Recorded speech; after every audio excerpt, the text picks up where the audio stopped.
মদন মামা, মদন মামা, আমাকে একটা গিফট বক্স দিন।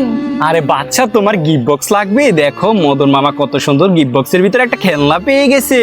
কিন্তু এই খেলনাটা তো আমার লাগবে না, এটা আমি কাকে দিব? আরে বন্ধুরা, তোমরা এই খেলনাটা নিতে চাও? আমি জানি তোমরা নিবা। সবার আগে কি করতে হবে খেলনা নিতে হলে? দেখো দেখো দেখো, কাছে আসো, সবাই কাছে আসো। এখনই সাবস্ক্রাইব করো মদন মামা চ্যানেলটি, আর ফেসবুক পেজ থেকে দেখে থাকলে একটা ফলো করে দাও, আর লাইক করে দাও, আর কমেন্ট করে বলে দাও মদন মামা খেলনাটা আমাকে দিয়ে দিন, তাহলে এই সুন্দর খেলনাটা তোমাদের বাসায় পাঠাই দিব। এখন দেখি বাচ্চাটাই গিফট বক্সের ভিতর কি পায়। আমার তো মনে হয় বাচ্চাটাও এই গিফট বক্সের ভিতরে একটা খেলনা পেয়ে যাবে।